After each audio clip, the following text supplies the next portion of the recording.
Marcus Aurelius says, "The happiness of your life depends on the quality of your thoughts." Marcus Aurelius was a Roman emperor from 161 to 180 AD and a very prominent figure within the philosophy of Stoicism. At its core, Stoicism teaches us to distinguish between what we can and cannot control and encourages us to focus on what we can control, which is mainly our thoughts and actions, and accept what we cannot. This mindset shift is like putting on a mental armor that shields us from negative thoughts and unnecessary worries. By directing our attention to our thoughts and actions, Stoicism empowers us to actively shape our responses to life's challenges. It encourages us to find solutions and opportunities for growth instead of getting overwhelmed by things beyond our control. Through Stoicism, we learn to view difficulties with a constructive mindset, turning adversity into a chance to learn, adapt, and emerge stronger.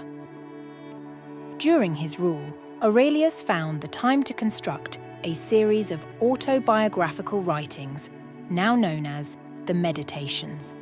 These meditations have become some of the most important texts within Stoic philosophy. And so, in this video, we'll talk about how to think positively from the philosophy of Marcus Aurelius.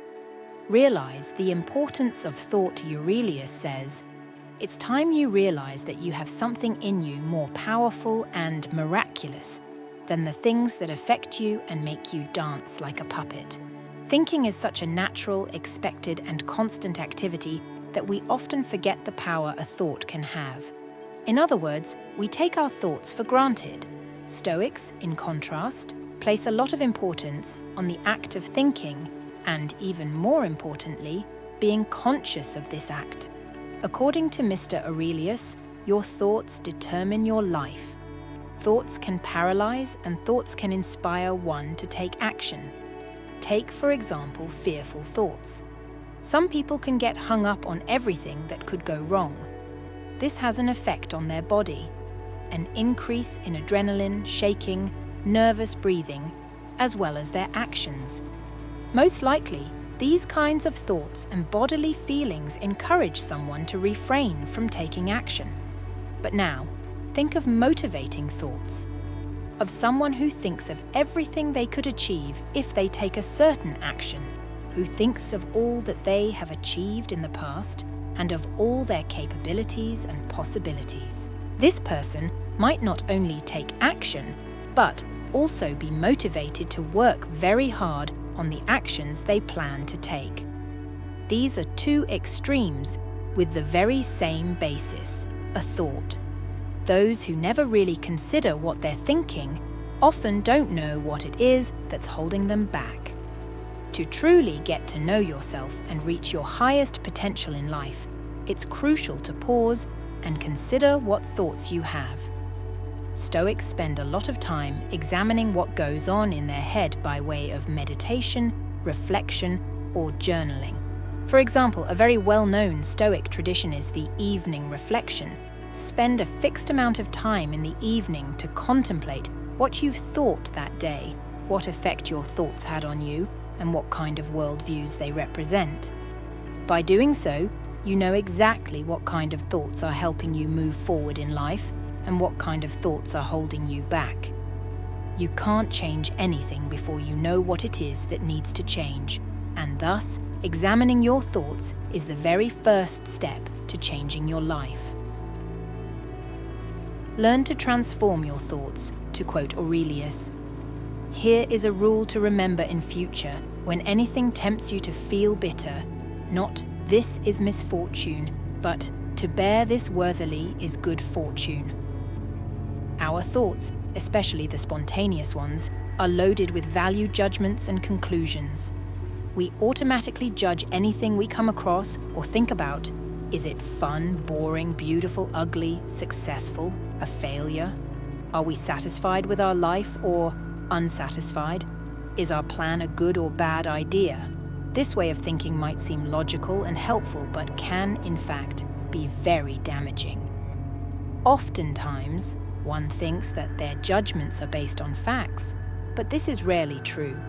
You rarely have all the facts, and the way you assess those facts you do have is tainted by emotions and bias. Generally, your thoughts are not shaped by reality, but by your perception of it.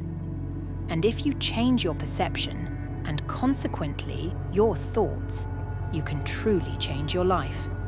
As soon as you've judged something negatively, in other words, have a negative thought about something, it's hard to act despite that thought. For example, if halfway through the day you have a thought about this being an awful day, you quickly lose the motivation to make the day better. If you've deemed a person annoying, you won't try to build a relationship with them anymore. Moreover, you might even linger on these kinds of thoughts and have them become recurring complaints. But having an awful day might be a conclusion you draw after you have a bad interaction with your boss, which was in reality only a fraction of your whole day. And you could deem a person annoying after having met them twice and barely knowing anything about them. The conclusions you draw are too quick and not well considered, but they get stuck. And the worst, most harmful part of having those kinds of thoughts is the way they influence the actions you take. Not only do they prevent you from taking positive action, they can also cause you to take negative action, such as complaining. Most people who complain go too far with it. They spend so much of their valuable energy on complaining that there's even less energy left to take positive action. Other examples of negative actions are actively avoiding people or situations. To stop sabotaging yourself in this way, you need to learn how to transform your thoughts. You might not be able to stop thinking negatively after a talking to from your boss. "This is an awful day" is a thought that could just pop up in your head spontaneously, but you can undo this negative judgment. Frequent complainers have a habit of accepting a thought as true immediately after having it, and then engaging with its negativity even more as a result. But those with a positive mindset, those who take positive action, have cultivated a habit of challenging their thoughts. Challenging a thought can be done as a reflection. After having a thought, you could spend some time reflecting on it, whether that's immediately after or later in the day when you find a moment to yourself. During this reflection, you can ask yourself questions. Was my thought reasonable? Did I feel any strong emotions at the time that could have affected my judgment? Was my thought helpful?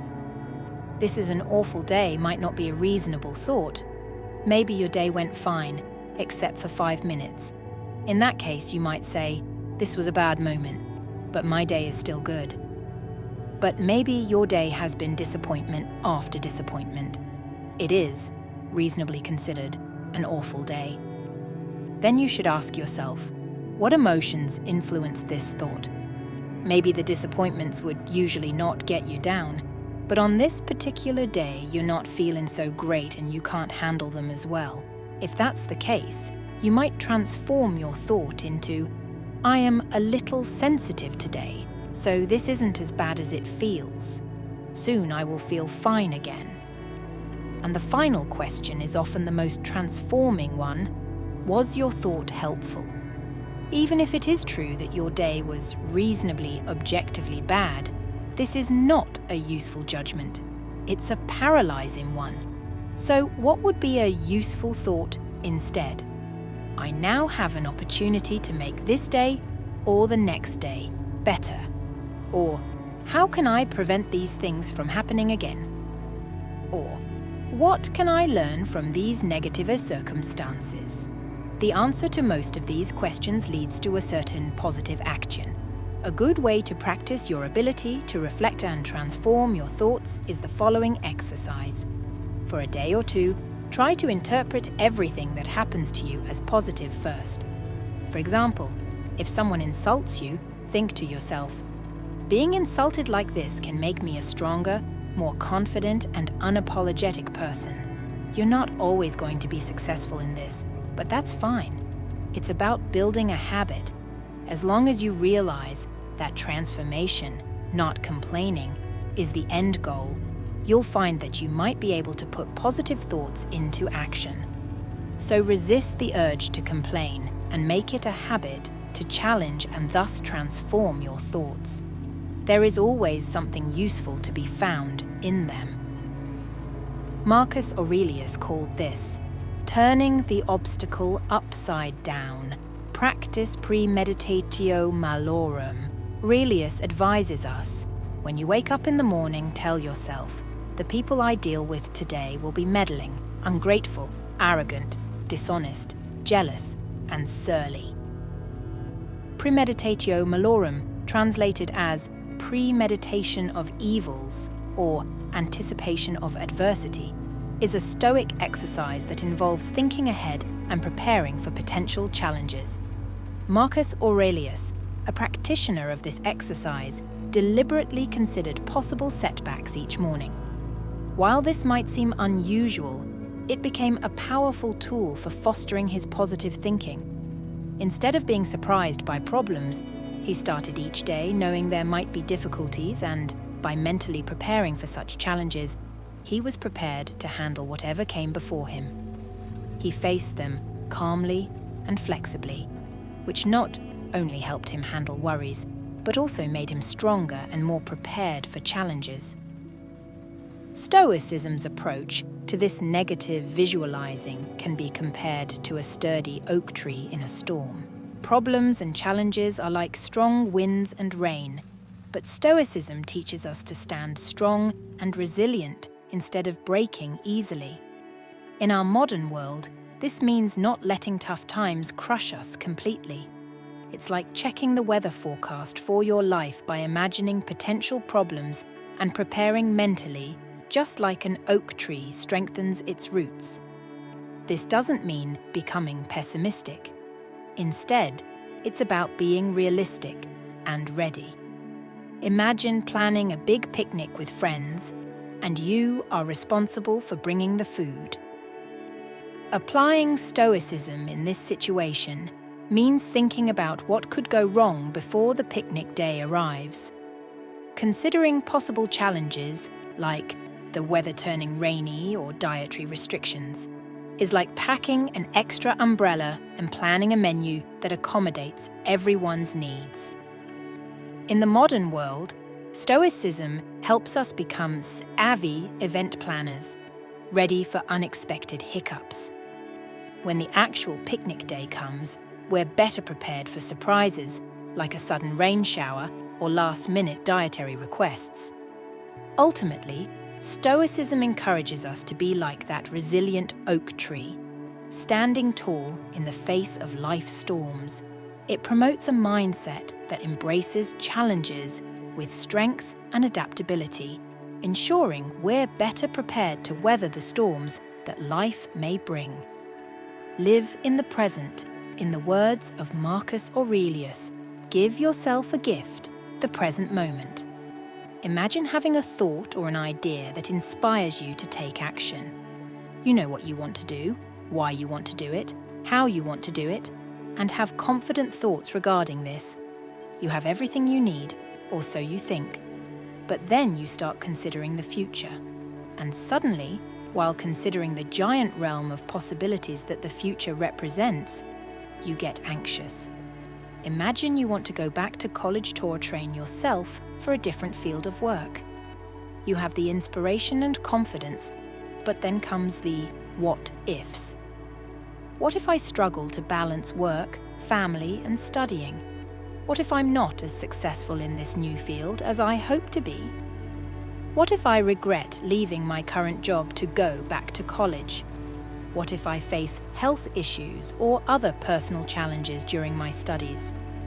While engaging in negative visualization and preparing for potential challenges can be beneficial, consistently being anxious about the future and overly compensating is definitely not. Alternatively, you can get stuck in the past. Suddenly, you're thinking about the last time you went to college, how hard it was, and how you dropped out. And gradually, you feel your confidence vanish. The future and past are tricky subjects to think about. Of course, it's smart to plan for the future, and it's a good idea to consider the past to avoid making the same mistakes over and over again. But most people go too far with both of these practices. The past is over, and the future is absolutely unknowable. The future has infinite possibilities, and the effects of the past in the present is impossible to completely accurately determine. Thus, to have these two concepts significantly impact your present is a gamble at best and a complete disaster at worst. Just like value judgments and quick conclusions, your perception of the past and future are loaded with emotion and bias. Marcus Aurelius believed that those who live in the past or future, by spending most of their time and energy thinking about that, don't truly live at all. Holding on to the past will prevent you from growing and improving yourself and your life.